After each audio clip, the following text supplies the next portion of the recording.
महाराष्ट्र तो झांकी, इस राज्य में बड़ा धमाका बाकी, सुलग रही बगावत की आग। उद्धव पवार के बाद अब नीतीश की बारी। बिहार में ये क्या बड़ा दावा कर रहे सुशील मोदी। नीतीश कुमार फिर से थामेंगे एनडीए का हाथ। एनसीपी में फूट के बाद बिहार में सियासी अटकलें तेज। नीतीश से कई एमएलए नाराज, बिहार में भी होगा खेला। जयंत चौधरी पर भी केंद्रीय मंत्री का बड़ा दावा। महाराष्ट्र की राजनीति के चाणक्य कहे जाने वाले शरद पवार से उन्हीं के भतीजे अजित पवार ने बगावत कर दी। अजित पवार एनसीपी को दो फाड़ कर अपने समर्थकों के साथ शिंदे सरकार में शामिल होकर फिर से डिप्टी सीएम बन गए। साथ ही अजित पवार ने नेशनलिस्ट कांग्रेस पार्टी के सिंबल पर दावा ठोकने की बात कही। उन्होंने कहा कि हम सारे चुनाव पार्टी के सिंबल पर लड़ेंगे। इधर अजित पवार की बीजेपी शिवसेना के सत्ता वाले गठबंधन से हाथ मिलाया है। उधर महाराष्ट्र विधानसभा में लीडर ऑफ अपोजिशन का पद जितेंद्र आव्हाड के हिस्से में आया।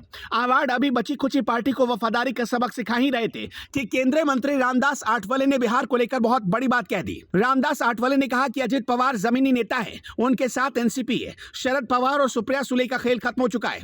जैसा महाराष्ट्र में हुआ है वैसा ही बिहार में होने जा रहा है। अभी आठवले का बयान डिकोड भी नहीं हुआ था कि बिहार बीजेपी के अध्यक्ष सम्राट चौधरी ने एनसीपी की टूट के लिए वंशवाद को वजह बता दिया। सम्राट चौधरी ने कहा कि जहां जहां ऐसे नेता होंगे जो केवल अपने परिवार को आगे बढ़ाने के लिए राजनीति करेंगे, उनकी पार्टी का यही हाल होने वाला है। बिहार के पूर्व डिप्टी सीएम और भाजपा के वरिष्ठ नेता सुशील मोदी ने बिहार में भी महाराष्ट्र जैसे हालात बनने का दावा किया। उन्होंने कहा कि शरद पवार की पार्टी एनसीपी में विद्रोह विपक्षी एकता की बैठक पटना का परिणाम है, जिसमें राहुल गांधी को प्रोजेक्ट करके जमीन तैयार की जा रही थी। बिहार में भी महाराष्ट्र जैसी स्थिति बन सकती है।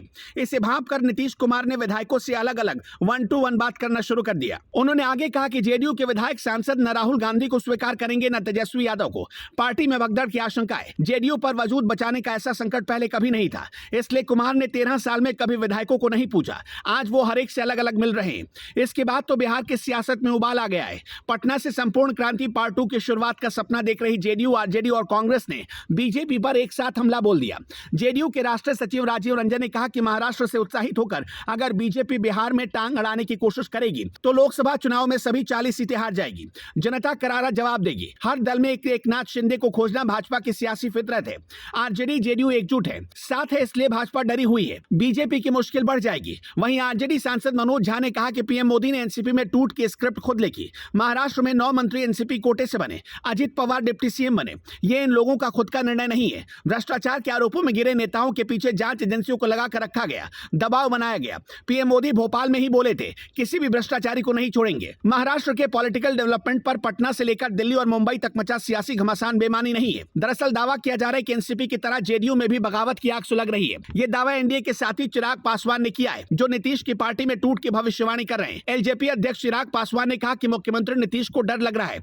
पार्टी में उनको टूट का डर है, क्योंकि उनके कई विधायक और सांसद दूसरी पार्टी के संपर्क में हैं। जेडीयू के कई नेता मेरे संपर्क में भी हैं। वो दूसरों की पार्टी को तोड़ते रहे हैं। अब उनकी पार्टी में टूट होगी, जैसी करनी वैसी भरनी। यही वजह है कि अजित पवार जूनियर ने सर्जिकल स्ट्राइक भले ही चाचा शरद पवार की पार्टी पर की हो, लेकिन इसे नीतीश के लिए बड़ा संकेत माना जा रहा। नीतीश ने 23 जून को पटना में विपक्ष की जो बड़ी बैठक बुलाई थी, उसमें पवार काफी वोकल थे। वो बीजेपी को सत्ता से उखाड़ फेंकने की बातें कर रहे थे, लेकिन अब खतरा उनकी ही पार्टी के नाम, निशान और झंडे पर मंडरा रहा है।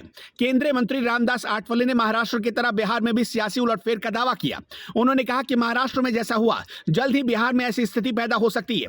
उन्होंने कहा कि जेडीयू के कुछ विधायक मुख्यमंत्री नीतीश कुमार से नाराज हैं, जिस वजह से वहां महाराष्ट्र जैसी स्थिति बन सकती है।